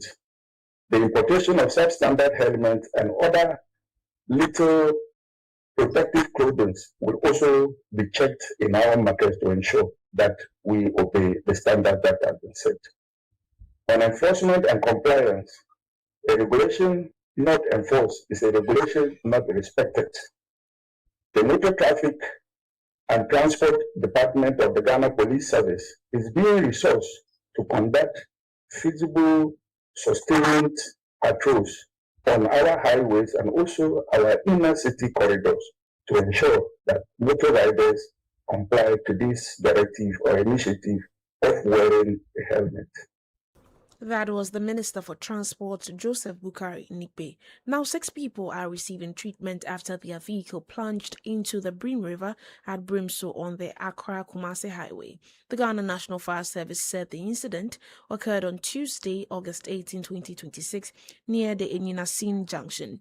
An eyewitness told fire officers that he heard a loud crash and rushed to the area where he found the black Toyota Corolla in the river. Members of the public had already rescued the occupants, all males, before the fire crew arrived and transported them for medical attention. The cause of the accident remains under investigation. Well, away from that, conflict resolution expert Austin Game has called for a clear demarcation of the roles and responsibilities of the Tema Metropolitan Assembly and TDC Ghana Limited within the Tema municipality. President Mahama last week summoned the Tema Mayor, Ibi Bright, and the Managing Director of TDC Ghana Limited, Courage Makafui Nunekweku, to resolve the growing impasse between the two institutions. Speaking to City News, Mr. Game called for a facilitated mediation process to enable both institutions to work collaboratively and find a peaceful resolution to the dispute. Fortunately, in Ghana, somehow we have a president who has real capability of helping his people to try and resolve their differences. But from purely a conflict resolution perspective, the clarity here is that they have their demarcation clearly cut out for them. They know exactly where they are to operate and where not to operate by law, not just by some administrative arrangement. Unfortunately, it appears they have not been fully adhering to these principles, which is generally causing the problem. This is not a case for arbitration where an arbitrator would say, you are right, you are wrong. This is purely because they are working, helping each other in one way or the other. The clear thing they should do now is to get somebody who has the capability of helping them resolve the problem through mediation or a facilitated mediation. Austin Game called for regular training and orientation for all metropolitan, municipal and district chief executives to strengthen their understanding of the laws, regulations and institutional relationships governing their roles. Nobody was born a DC or MC. They came into the job just like the president has come into the job as president, and he was prepared. Having come through as assemblyman, as MP, as deputy minister, vice president, president, he's been prepared for it. So there is no doubt that the rate at which he is performing is so high. These other people have not been prepared like the way he has gone through the middle. So I think that a reorientation of a sort will be very helpful because almost all the DCEs in the country have got also municipal and other agencies that work across Therefore, the possibility of them clashing in other areas cannot be ruled out. So a reorientation to remind them of the rules that govern the procedure of their work and also the relationship they should build, because after all, they all work to the same president and in the same party. So I think that reorientation will be very helpful. I think the president may think about that and help them out of it. You had conflict resolution expert Austin Game speaking on the rift between the Tema Metropolitan Assembly and TDC Ghana Limited. And that was Fafa Melody Potife from the City Newsroom, bringing us news summaries. It's now time to go to the City Business Desk. Mr. Daniel Oduro-Mensah is in studio, but he will bring us business news after this. Eyewitness News. Be there as it happens. 30 years ago, MTN arrived in Ghana and everything changed. Now, to celebrate 30 years, we are giving back big time. The MTN at 30 promo is here. 9 Toyota Land Cruiser Prados to be won. Over 10 million Ghana cedis in rewards, plus so much more. Connect to your everyday hustle on MTN. Make video calls. Browse the internet for business with family and friends. Connect your home to MTN Fiber. Make that money move on Momo and stay ahead, because every move counts. Ghana, let's celebrate 30 years of MTN with the MTN at 30 promo. Use more MTN services, build more points, and win big. Dial *530# or visit the My MTN app for more. Hello passengers, welcome aboard Air Tanzania flight TC235. This is your captain speaking, and everyone is heading to Dar es Salaam and Zanzibar. Get ready for unforgettable memories. Business travelers, we hope you also make time to experience the beauty of East Africa. Sit back, relax, and enjoy the rest of your flight. Fly directly from Accra to East Africa 3 times a week with Air Tanzania. Whether for business or leisure in Guangzhou, Dubai, Zanzibar, or beyond. Fares are from $550 USD. Book now at airtanzania.co.tz. Call 0270-264-200 or visit our office adjacent to the airport post office. Transport your goods and services in Africa and beyond, only with Air Tanzania. Air Tanzania, the wings of Kilimanjaro. My guy, when I hear the engine make that vroom, it drive me crazy. I know, bro. This is my long way with physical touch. I mean, touching the smooth car leather seat, quiet sound system, AC freezing me like sachet water. Now me just have it with my passenger princess. Charlie, that be why we can't miss the Absa Auto Fair. You fit test drive and Absa Bank get affordable finance options to help you own your dream car. Yeah.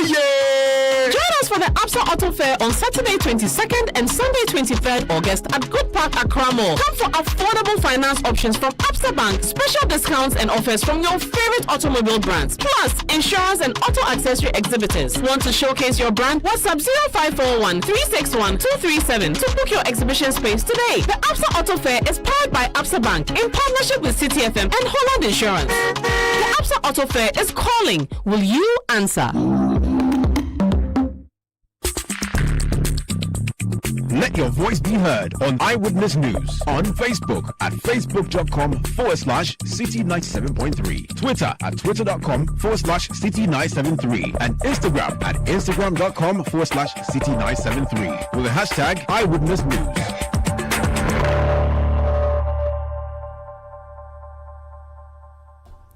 Welcome to City Business News on Eyewitness News. I am Daniel Oduro-Mensah.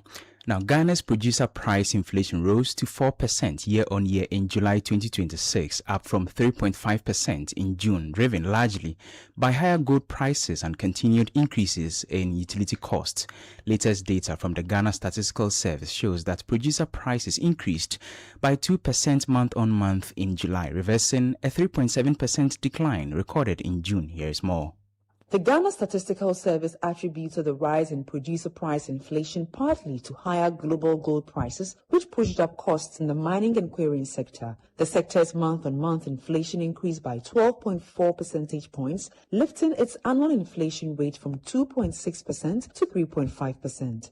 Mining and quarrying carried the largest weight in Ghana's producer price index at 43.7%. Within the sector, crude oil and natural gas extraction recorded an annual inflation of 12.2%, while metal ore mining recorded a 2.3% contraction. Utility costs also remained elevated. Electricity and gas recorded the highest annual inflation rate among the subsectors of 13.3%, followed by water supply and waste management at 10.1%. Manufacturing inflation rose to 3.7% year-on-year, with fabricated metal products recording a 25.9% increase and leather products rising by 17.4%. However, prices of non-metallic mineral products declined by 2.3%. Service sector inflation remained relatively moderate at 2.5%, although some subsectors recorded sharp increases. Telecommunications prices remained unchanged. Although producer price inflation remains well above the high levels recorded in previous years, the sharp monthly increase points to renewed upstream cost pressures that could feed through to consumer prices if sustained.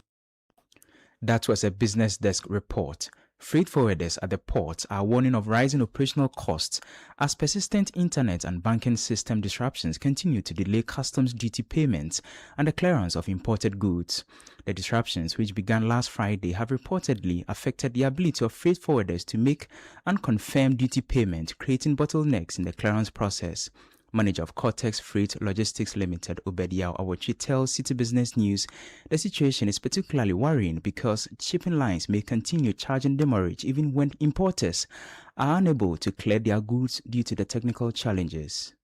I think we realized that Friday evening we tried using the Ghana.gov portal to make payment, and it has not been going through. I mean, whenever you try, it tells you error, network error, network error. We even tried to the bank as well. The bank is also not going through. We are told to generate an invoice with the tax bill and make payment, and that one too has not gone through. So we've been stranded since Friday up to now. We can't make payment. Importers are ready to have their goods sell, and because of that, we are not able to pay the duty to even go and clear for the importers. So the importers are giving us pressure, whilst we are also adamant, like we are also not being able to do anything because our hands are tied. When you go with the same system, you try it at home with the Ghana.gov too, it doesn't go through. So we are just being hopeful that maybe they'll be able to resolve the issue for us to be able to pay the BOEs and clear them for our importers. That was a freight forwarder and manager of Cortex Freight Logistics Limited, Obediah Awochi. Meanwhile, a developing technical issue on the Ghana.gov platform is reportedly preventing some oil marketing companies from making declaration for their fuel liftings and completing the required payment, resulting in delays in the lifting of petroleum products. Citi Business News can confirm that the OMCs are concerned that if the issue is not resolved promptly, it could eventually lead to fuel shortages at the pumps. The companies are therefore calling for urgent action to restore the affected systems and prevent disruptions to fuel supply. Away from that, financial and tax analyst Nelson Kujo-Kwagbeji says government's latest 10.82 billion cedis coupon payment to bondholders under the Domestic Debt Exchange Program, DDEP, could help rebuild investor confidence and restore liquidity to Ghana's capital market. According to him, the DDEP has had a significant impact on investor confidence, contributing to the relative illiquidity of the country's financial market and subdued investor appetite. He says the government's decision to settle the latest coupon payment in full and on schedule is therefore an important signal to investors. One of the reasons why our market for some time now has remained illiquid is because investor confidence has sunk low as a result of the painful DDEP program, and even the mixed investor reaction and appetite within the money market is also as a result of the fallback from the Domestic Debt Exchange Program. Well, the commitment from the government will go a long way to strengthen and boost investor confidence, most especially in Government of Ghana securities, and also increase increases our, sovereign rating, boosts the credibility of government policies and even the credibility of the policymakers themselves. Well, on the whole, I think we need to give credit to the finance minister for his insight, hope, and confidence that he has inspired within Ghana's capital market. Finally, this payment will also enhance our chances of returning back and accessing the international capital market at a concessionary and semi-concessionary rates. Nelson Kujoku-Agbeje is financial and tax analyst. The Cybersecurity Authority and EY Ghana have resolved regulatory matters regarding the licensing requirements for providing cybersecurity services following constructive engagement between the two parties. More in the following Business Desk report. The resolution follows a 360,000 fine imposed by the Cybersecurity Authority on EY Ghana for providing regulated cybersecurity services without a valid license. In a joint statement, the Cybersecurity Authority and EY Ghana said discussion had been held to clarify and address issues relating to license fees and associated administrative requirements. It said it remained committed to building a secure, resilient, and trusted digital ecosystem through effective regulation, responsible industry participation, and strong enforcement of Ghana's cybersecurity laws. The Cybersecurity Authority and EY Ghana also expressed their commitment to supporting Ghana's cybersecurity regulatory framework and welcomed the collaborative approach that led to the resolution of the matter. In a related development, the Office of the Registrar of Companies is challenging the sanction imposed by the Cybersecurity Authority, describing it as premature and seeking the intervention of the Attorney General's office. The Cybersecurity sanctioned the Office of the Registrar of Companies and Purple Line Solutions Limited on 12 August 2026 over alleged cybersecurity non-compliance. The sanction relates to the requirement for critical information infrastructure institutions to engage Tier 1 licensed cybersecurity service providers. However, in a response cited by Citi Business News, the Office of the Registrar of Companies argues that the procurement involving Purple Line was completed before the Cybersecurity Authority introduced the requirement. That was a Business Desk report. The Petroleum Commission says its regulatory interventions in Ghana's upstream petroleum sector have delivered savings of about $2.2 billion to the state through development plan reviews and a recent petroleum cost audit. Speaking at the launch of the Commission's 15th anniversary, Chief Executive Officer Emefa Hardcastle said the savings were achieved through the Commission's review of key oil field development plans, including the Jubilee Plan of Development. The Petroleum Commission over the years has maintained efficient stewardship of Ghana's hydrocarbon resources and has saved the state millions of dollars, translating into enhanced revenue to the state from exploitation of our hydrocarbons. For instance, and through our diligent work in the review of our plans of development, the Petroleum Commission has saved the state approximately $2 billion through a review of the Jubilee Plan of Development, the 10th Plan of Development, the OCTP SEV, and the review of Greater Jubilee Field Development Plan, which saved about $1 billion. Further savings have been made through the review of procurement and tenders with regards to value for money. We are also proud to report that recently the Commission concluded a petroleum cost audit in one of our contract areas. The audit uncovered infractions to the tune of $229 million. These have been struck out from the pool of allowable petroleum cost, creating potential to the state in terms of future corporate tax and additional oil entitlement. That was the CEO of the Petroleum Commission, Emefa Hardcastle, and that's all for Citi Business News on Eyewitness News. I am Daniel Odro-Mensah. Eyewitness News. Be there as it happens. Introducing Ghana's leading pay-as-you-copy photocopier leasing company. Lease an A4, A3, heavy-duty or production machine and pay for only the copies made or design your own payment plan. Simple and tietia. That's not all. Incredibly, toners, repairs, maintenance, follow-me printing, centralized tracking all come free of charge. Remember, financial prudence is the name of the game. Folks, forget about the expensive gimmicks and be smart. Join the hundreds of satisfied clients across all the 16 regions regions and every sector of the economy and save over 60% of your printing costs. Visit us at www.valexlease.com or call 0244-644048. Be prudent and lease a copier. Terms and conditions apply. Valex Lease is a wholly owned Ghanaian company. Valex Lease, affordable document management solutions.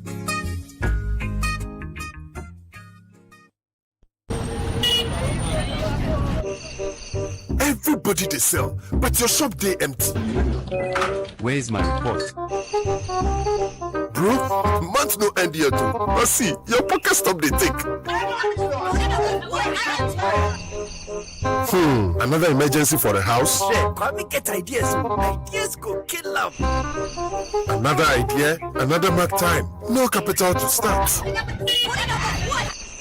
For some people, this silence no be peaceful. It be money matter.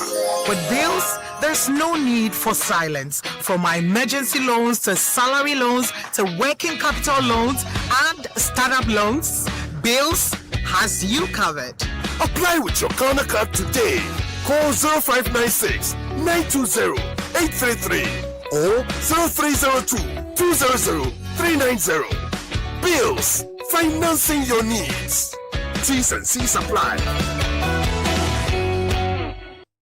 Northern Ghana is making history. The Ghana Exim Bank and North Shore Apro Ghana Limited proudly invite you to the official opening of Phase 1 of the North Shore Apro Hub, a wholly Ghanaian-owned Apro manufacturing enterprise under the 24-hour economy initiative. Funded by the Ghana Exim Bank and partners, this landmark project will create 3,000 jobs at commissioning and up to 10,000 jobs at full operation. His Excellency, the President, John Dramani Mahama, will officially commission the facility, joined by the Minister for Trade, Agribusiness and Industry, Elizabeth Ofosue-Jare, and the Chief Executive of the Ghana Exim Bank, Sylvester Adina-Mensah. Date, Friday, 28 August 2026. Time, 12 noon. Venue, North Shore Apro Hub, Sabalugu, near Tamale in the Northern Region. Join us as we celebrate Ghanaian enterprise, job creation, and a bold step towards industrial transformation.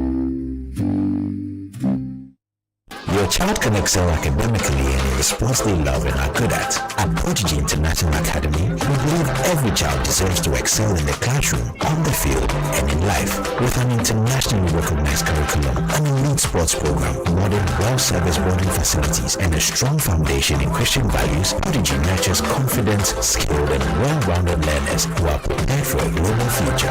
Here, sports and academics go hand in hand to empower students to discover their strengths, develop strong character, leadership, and relentlessly pursue excellence. Give your child's full potential a chance. Visit prodigy.edu.gh or call 025-609-7974 to begin your Prodigy's journey. Prodigy International Academy. Persevere, excel, inspire.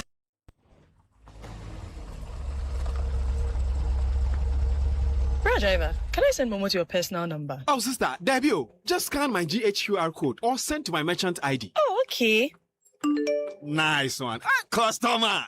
Thank you for the 5 stars too. Of course. You've given me good service and an even simpler way to pay. I like your movement, Pan. Online drivers and Pragear drivers. Every fare you collect with Momo moves you up the leaderboard and closer to amazing prizes. Register at any MTN office with your registered business certificate and sign up to become a Momo merchant driver today. Ride all the way with Momo. Terms and conditions apply.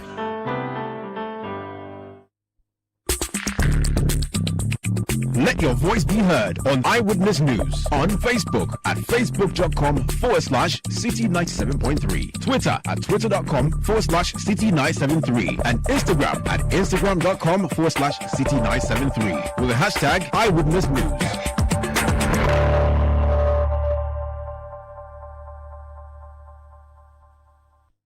Yeah, welcome back. This is Eyewitness News on 97.3 Citi FM. It's now time for Talkback, brought to you by Valex Lease Equip Limited. Valex Lease, affordable document management solutions. Fred Tetejabano is in studio to help us with your messages. Fred. Yes, Sandra, let's begin with Akosokre Joseph from Bongo. He says Afenyo has been pursuing an agenda that is similar to encouraging the NDC to be relaxed in the fight against corruption. We cannot tolerate that sense of reasoning to have a country capable of calling for development. Let every government that comes to power pursue vigorously the menace of corruption. What is really scaring this man about Iyoko arrest and bail conditions? No diversionary tactics can stop the NDC government from going after anyone who has stolen taxpayers' money to go to jail. Delanyo Agbe in Pedrasi says Gold Board has been a game changer in terms of economic stability in recent times. If there is any challenge with the program, we must fix it rather than bastardize the program. Akate Raymond from Agotime Kwetoi says NPP lacked moral acumen to criticize the CEO of Gold Board in carrying losses. History is never in the favor of the NPP. Jones Adboinla says the minority leader and the NPP just made mockery of themselves yesterday. When he was confronted with the fact yesterday during your interview with him, he flared up. NPP is a disgrace to themselves. Paul Aka Jr. from Ahafomim says it would serve the Gold Board and government good if they tend to tell Ghanaians the hidden truth. The banter between the Gold Board and opposition could be resolved if the Bank of Ghana opens their books for us to see what is truly in there. The attempt by the CEO, however, is to gag the media on this issue, and this would never hold. Richard in Amasaman says, best ever description of Afenyo Mark in minority leader's seat has been bastardized by noisemaker. Okay, let me go to Daniel Akpaliok in Sandema. He says, anytime this country is making progress, the NPP seems determined to drag it several steps backwards. Politicians must be held accountable when they deliberately peddle falsehood. The message, okay, it says when they peddle falsehood. And let me see, I think the message disappeared briefly. Let me get that. To score cheap political points. If this principle were enforced, Honorable Afenyo Markin would have faced sanctions for his alleged claims against the Gold Board. Abi National from Wa says, in fact, my boss Amijinfi made me proud today. If Afenyo Markins and the minority want accountability and are ready to fight corruption, they should bring back Ken Oforiatta to account to Ghanaians. Al-Hassan Hamdan in Nyoyi South says Afenyo Markins is gradually making the NPP unpopular and unattractive to Ghanaians. The era of using information to make the government look bad in the eyes of the people has gone. Solu the Fresh Boy in Nwa says, please ask the NPP man, the loss of $400 million in 2024 according to IMF, which predates Gold Board, is that one to the cause of Gold Board? They should stop that. Paul Ngbechele says, what at all is the mini micro minorities problem with Gold Board? Is it that they are happy if the Ghanaian economy goes aground? Why with this unquenchable appetite to running all things that are working for the good of the country down? Okay. Anyas Ghazali in Tamale Central says $1.7 billion in losses at Gold Board, and all we are getting counter arguments. Mr. President, task KPMG to conduct an independent audit. Ghanaians need answers.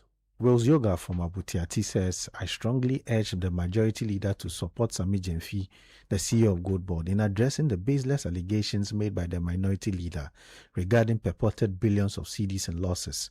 Timely transparency is essential, and any attempts to delay his inquiry should not hinder the truth. Okay. Isaac Niendo in Tamale says the minority can hold all the press conferences they want. The CEO's response shows Gold Board is delivering revenue for Ghana. That is what matters. Peter Dell in Kofrida says, I don't understand why the NPP always dodges the direct question you ask them and try to play hide and seek with the question. How is this loss different from what happened during their time? In fact, the most intelligent, factual, and competent politician in Ghana now is Sami Jemfi Esquire. Fred. Sami from Tamale says, please, with all due respect, Ghanaians can criticize or call the ruling party for accountability, but not the NPP. Anytime I hear MPP talking about accountability, I get annoyed. Philip in Tema says, please ask the ranking member if they have the interests of Ghana. Why don't they invite the CEO of Gold Board and BOG to trash the issue rather than having press conferences? Is it not mischief? Tafamba David inside Kibi says, so is the minister saying that $400 million loss is insignificant and therefore should be brushed aside and we should focus on the $1.7 billion? You see how politicians are. Nanama from Tema General Hospital says, what is this Chinibia Kodia talking about? He's just beating about the bush and not answering direct questions. The argument he and his likes, like Afenyo Markin and the rest, have made are making her falling flat. Okay, Angelo Kojo-Fiagbe says the behavior of the MPP and Honorable Afenyo Markin is purely deliberate, distorting facts for political advantage. Folk Kwame in Ho says, so now Sami Jemfi has volunteered to face parliamentary inquiry to address concerns of Afenyo Markin and cohort. Where is Oforiatta of MPP still hiding from the accountability? Finally, Fred. Andy from Dansuman Atomic Bastard says, it looks like Prof is contradicting himself. He confirmed that both BOG and Gold Board are two separate entities. Why then does the losses of one entity affect the other?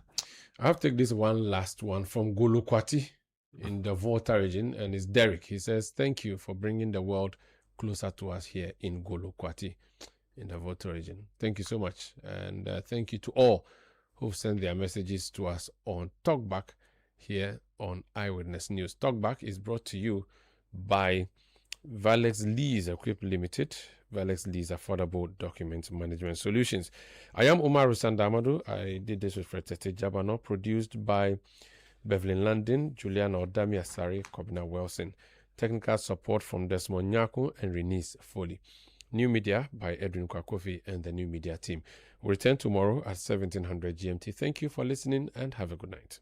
City News. We speak first. Reach our hotline on 0302 224959 and get interactive on Facebook, City 97.3 FM, and on Twitter at City 973. City 97.3.